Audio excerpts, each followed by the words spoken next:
네, 내일 토요일 6월 6일 현충일입니다. 나라를 지키려고 목숨까지 내놓은 이들을 다시 한번 떠올리는 날이죠. 이 역사를 돌아볼 수 있는 공간들이 있어서요. 오늘 현충일을 앞두고 한번 돌아보려고 합니다. 권기봉 역사여행 작가 나왔습니다. 어서 오세요. 네, 안녕하세요. 네, 뭐 가장 대표적인 곳은 국립현충원이겠죠. 네, 맞습니다. 지난 6.25 전쟁 당시 이제 워낙에 많은 군인, 장병들이 돌아가시다 보니까 그분들을 이제 안장하기 위해서 국군 묘지라는 이름으로 이제 들어선 곳인데요.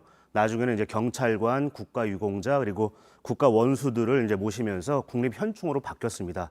1979년 가서는 이제 비좁아지다 보니까 대전에 하나 더 만들어서 이원 체제로 이제 운영이 되고 있는데요. 현재는 이제 국가유공자 중에서 뭐 운동 선수들도 안장이 되고 있어요. 대표적으로 마라톤 선수였던 손기전 선생도 이제 현충원에 안장돼 있고요. 또 역도 선수 중에서 그 김정집 선수죠. 이런 분들도 이제 모셔져 있고 또 이 프로레슬러들도 최근에는 안장되고 있습니다. 바로 어제인데요. 그 당수 귀신으로 불렸던 분이 있어요. 바로 천규덕 선수인데 이 손날로 황소를 때려잡았을 정도로 엄청난 힘을 가졌다고 하는데 당시에 일본 선수들, 뭐 미국 선수들 많이 이제 무찌르면서 한국 사람들에게 이제 쾌감을 줬던 걸로 알려져 있는 분인데 이분도 바로 어제 현충원에 안장이 됐습니다. 네, 네. 이 국립현충원에서 돌아볼 곳들은 어떤 곳을 돌아보면 좋을까요? 네, 현충원에서 이제 볼 곳들은 상당히 많다고 이제 말씀을 드리고 싶은데요. 그 중에서도 기본적으로 현충원에서 볼 곳들은 사실은 정문에서부터 들어갈 때 그 역사적인 의미의 이제 공간들을 마련하다 보니까 상징물들이 많이 조성되어 있습니다. 뭐 분수대를 비롯해서요.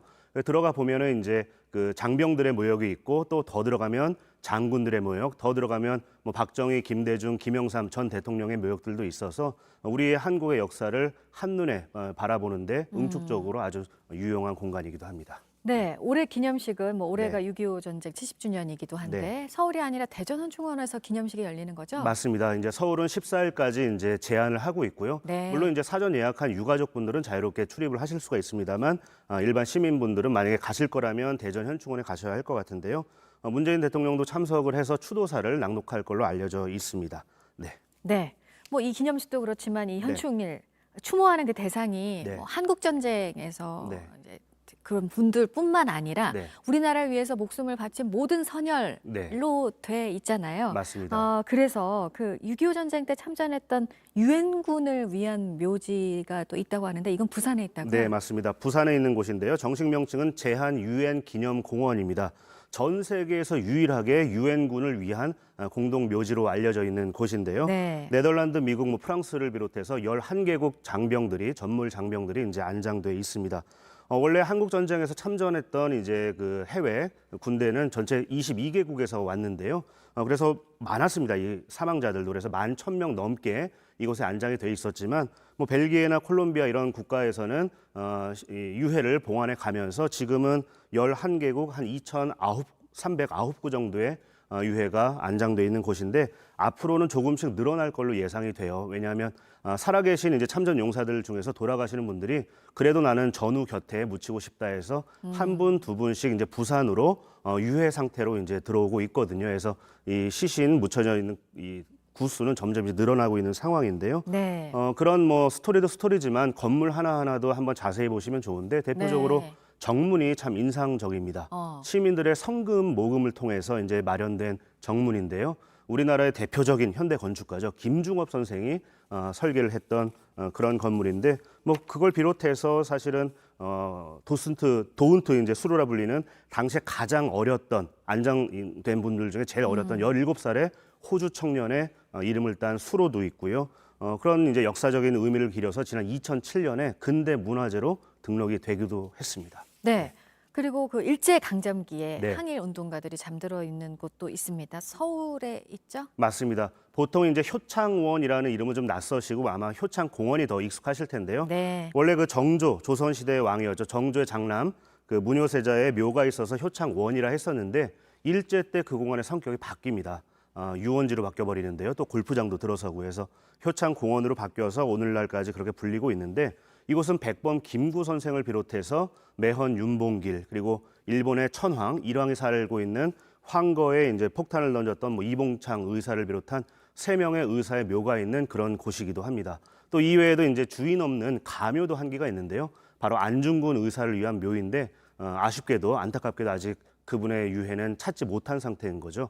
저만 해도 이제 여순 감옥에 여러 차례 가봤지만 주변이 이미 아파트 일대로 개발이 되면서 시신을 찾지 못한 상태인데 그런 역사적인 의미에서의 독립운동가의 묘역도 있습니다. 그래서 현충일이라 하면은 보통은 6.25 전쟁 때 사망하신 이제 군인이나 경찰을 떠올리기 쉬운데요. 현충일의 이 원래 의미는 그런 전쟁에서 이제 국가를 위해서 목숨 바친 분들만이 아니라 네. 한국이라는 나라 혹은 사회의 공동체를 지켜내기 위한 모든 죽음에 이제 경의를 표하는 날이 이제 현충일입니다. 그래서 독립운동가들이 묻혀져 있는 것도 같이 말씀을 드렸습니다. 네. 그래서 이제 이것도 포함을 네. 시키신 것 같은데 네. 현충일을 기리면서 돌아볼 곳으로 광주의 5.18 민주묘지를 네. 또 든 이유도 그런 맞습니다. 건가요? 이제 네. 한국의 민주주의를 또 지켜내기 위해서 즉 한국 사회 보다 나은 내일을 위해서 노력하신 분들이 안장돼 있는 곳인데요. 원래 이곳은 크게 두 개의 묘지로 이루어져 있습니다. 망월동 망월묘지공원 제3묘역이 하나 있고요. 또 이후에 만든 국립 5.18 민주묘지인데요. 원래 있던 곳은 망월묘지공원 제3묘역입니다. 왜냐하면 그 5.18 당시에 군경이 어떤 제대로 된 절차 없이 시립공원묘지에 이제 시신들을 안장하게 되는데 그게 바로 이곳입니다. 그래서 이곳과 한참 나중에 만들어진 국립 5.18 민주묘지를 가시게 되면 우리의 지난 역사에서 한국 사회 민주주의를 지켜내기 위해서 목숨 바쳤던 분들이 모셔져 있고요. 또 그뿐만이 아니라 이곳에는 지난 1987년 그 6월 항쟁 당시에 사망하신 분들도 많이 이제 네. 안장돼 있습니다. 대표적으로 그 최루탄에 맞아서 목숨을 잃었던 뭐 이한열 열사를 비롯해서요. 바로 근래에 그 백남기 농민도 바로 이곳에 안장돼 있는 한국의 민주주의와 관련해서 아주 중요한 또 공간이기도 합니다.